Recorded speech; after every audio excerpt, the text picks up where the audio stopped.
Trump کا امن منصوبہ وہ نہیں جس میں پاکستان کی تمام تجویزیں شامل ہوں.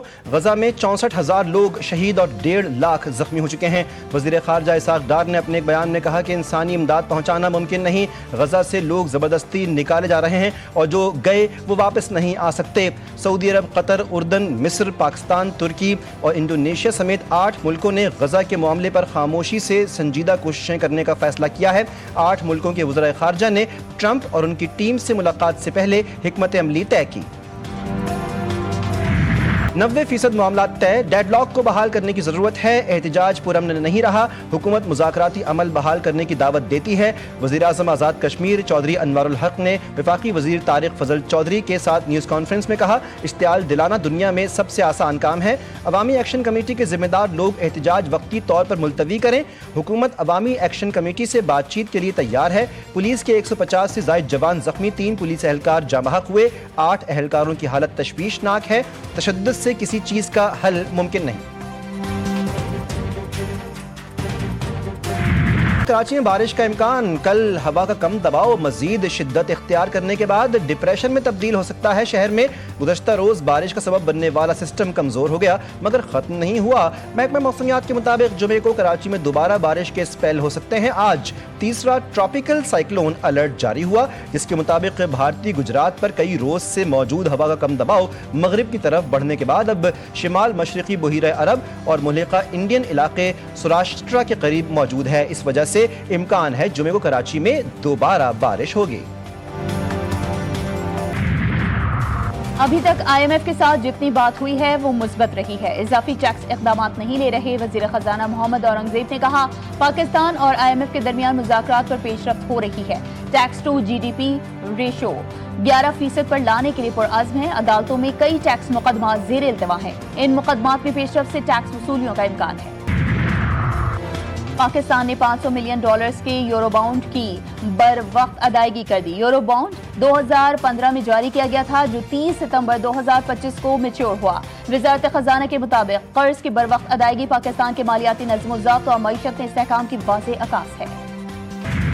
پیٹرول بڑھ رہا ہے، اس کے علاوہ باقی چیزیں بھی بڑھیں گی. خالی پیٹرول نہیں آپ کا بڑھے گا، ادر چیزیں بڑھیں گی کیونکہ ٹرانسپورٹ تمام پیٹرول پہ چلتی ہے اور تمام اجناس تمام جو ہماری معیشت ہے اس پیٹرول پہ ڈیپینڈ کرتی ہے. یہ ہمیشہ 20 بڑھائیں گے، 30 بڑھائیں گے، پھر 5 روپے کم کریں گے اور واہ واہ ہو جاتی ہے پیٹرول سستا ہو گیا، جبکہ پیٹرول تو کافی سالوں سے مہنگا ہوا ہوا ہے. پیٹرول کی قیمت میں اضافہ شہری حکومت سے نالا. کہتے ہیں حکومتی اقدام مہنگائی میں مزید اضافے کا سبب بنے گا. گڈز ٹرانسپورٹرز نے کرائے بڑھا دیے. 3% اضافے کا اعلان. کراچی میں انسانی سر ملنے لگے. پہلوان گوٹھ کے بعد کوثر نیازی کالونی کے علاقے سے بھی انسانی سر برآمد. ایک ہی روز میں 2 مقامات سے انسانی سر ملنے پر شہر میں خوف پھیل گیا. گزشتہ روز نارتھ ناظم آباد سے سر کٹی لاش بھی ملی تھی. کراچی کے علاقے سرجانی ٹاؤن میں پنکچر والے کا 2 کمسن بھائیوں پر بہیمانہ تشدد. ایک بھائی کی ناک کی ہڈی ٹوٹ گئی، دوسرا ہچکیوں سے روتا رہا. S H O Surjani town نے تشدد کرنے والے ملزم عمران کو حراست میں لے لیا. بچے نے پولیس کو بتایا کہ ٹائر کھولنے میں مشکل آ رہی تھی تو استاد نے مارنا شروع کر دیا. کراچی میں آنے والے دنوں میں موسم گرم رہے گا. محکمہ موسمیات نے خطرے کی گھنٹی بجا دی. درجہ حرارت 34 سے 36 ڈگری سینٹی گریڈ تک جا سکتا ہے. اکتوبر میں موسم گرم رہے گا. سمندر میں موجود سسٹم کے باعث پوسٹ مونسون مزید 1 سے 2 دن جاری رہنے کا امکان. کراچی کے ناتھا خان پل پر ایک بار پھر شگاف. پل کا حصہ متاثر ہونے سے ٹریفک کی روانی شدید متاثر. رواں برس 7 سے 8ویں بار پل میں شگاف پر شہری سیخ پا.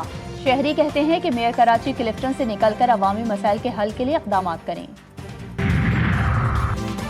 سندھ وائلڈ لائف نے انڈوں سے نکلنے والے 104 کچھووں کو سمندر میں چھوڑ دیا. رواں سال کے سیزن کے آغاز سے اب تک 5,500 انڈوں کو گھونسلے میں رکھا جا چکا ہے. اب تک 9 لاکھ کے لگ بھگ کچھووں کے بچے سمندر میں چھوڑے جا چکے ہیں.